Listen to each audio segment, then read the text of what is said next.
The hotspot, if they have bundles, they can apply all the onboarded services and have them processed through the phone. The Gava Mkononi facility is beyond the e-commerce.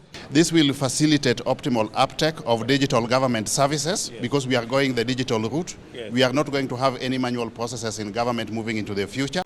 The Buy Kenya, Build Kenya must have some meaning, number one. And that is why we have said in this year's budget that importing furniture will attract taxes, because we believe we have built enough human capital, enough skills and expertise to be able to make furniture in Kenya that is good quality and that can serve us. The only main leg that is getting is for us to debate on the digitisation. And when Treasury is supporting that, so that we get to that. Our new core banking system, which is a 7 billion system, is right now. Last 2 weeks.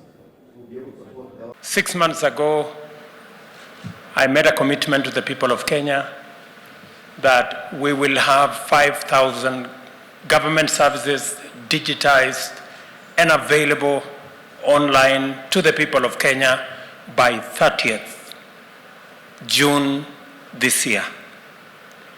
I am very happy that today 5,084 services have been digitized, completed, and are now available, and another 3,500 are digitized halfway.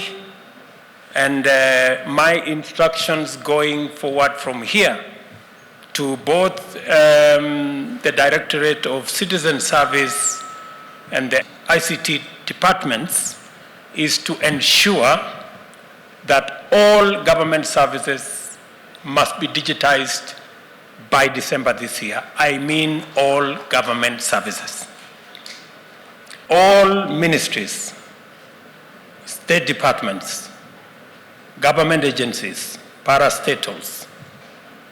It is the responsibility of the minister, the PS, the managing directors and boards to make sure that all services offered to the people of Kenya by their departments and agencies are available to the people of Kenya on the digital platform by December this year. I am aware that there are government agencies that are resisting this digitization exercise for obvious reasons. There are government agencies who want to continue to operate in a dark place. They do not want, and I know, I have been told by the officers who are running this service that many have been asking whether government is really serious with this or they can take a detour. Let me announce for the avoidance of doubt. All government services must be available by December this year on the digital platform, on e-citizen, without exception. And I am putting the responsibility on every minister, every PS, every board, member of board, chairman, managing directors, and every public officer. Because for a very long time, government services, accessing government services has been a very painful exercise for citizens. People queue for many hours. People travel long distances. People bribe their way to get what is legitimately their right as citizens. For us to get rid of that, it is part of our plan to make sure that citizens don't have to travel, they don't have to meet anybody, they don't have to bribe nobody. They should be able to get government services efficiently, effectively, in an accountable manner from either the comfort of their phone or whatever other facility that they have to access government digitally. no government service will be paid for in cash in the next 30 days. And I want to say this because corruption has been our biggest problem, pilferage, theft. Citizens are forced to pay for a service or bribe for a service that ordinarily is theirs as of right. There will be only one channel to pay for government service. We have agreed, all state departments, KRA and everybody, the government pay bill is 22222. 22222 is how you pay for government service. All the other pay bills, in the next 30 days, they should be shut. We have almost 1,000 different pay bills, different agencies, different people. Everybody seems to have their own pay bill. And all those pay bills are not accountable to anybody. Sometimes there are pay bills that are assumed to be government, but they end up in the wrong place. Again, for the avoidance of doubt, ministries, departments, agencies, in the next 30 days, all other pay bills must be closed.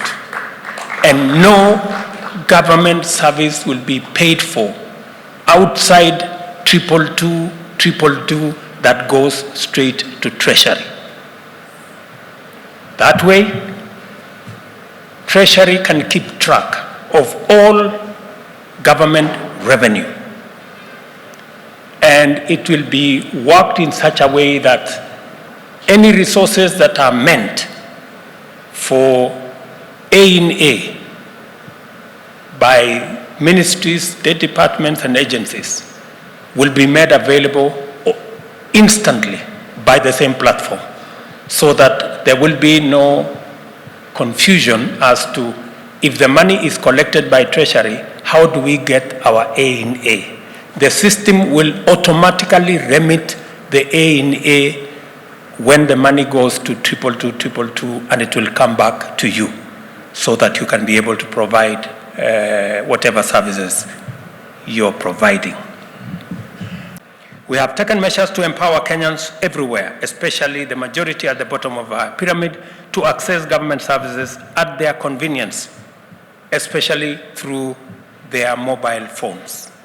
As I promised on Madaraka Day, we are launching the e-citizen platform's unstructured supplementary service data, USSD code *2222#,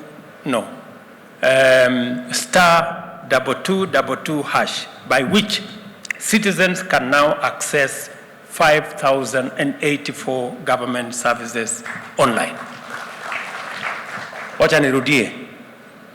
So that you can access government services, you need to go to your phone, *2222#. Hapo utakuwa umeingia kwa e-citizen, and you will have a catalog of all 5,000 government services available to you. Hiyo ni kuingia kwa mtandao. Kulipa ni ile niliwaambia 22222 ndio mahali pa kulipa for government services. And as I have said, by the end of this year, we want all government services, 10,000 of them, on a digital platform. Today, as the world marks World Social Media Day, we are underlining the importance of our digital transformation agenda. Towards that end, we encourage all our government departments to ensure, as I have said, all their government services are moved online in the next 90 days, so that by the end of this year, we are clear and we are all moving in the right direction.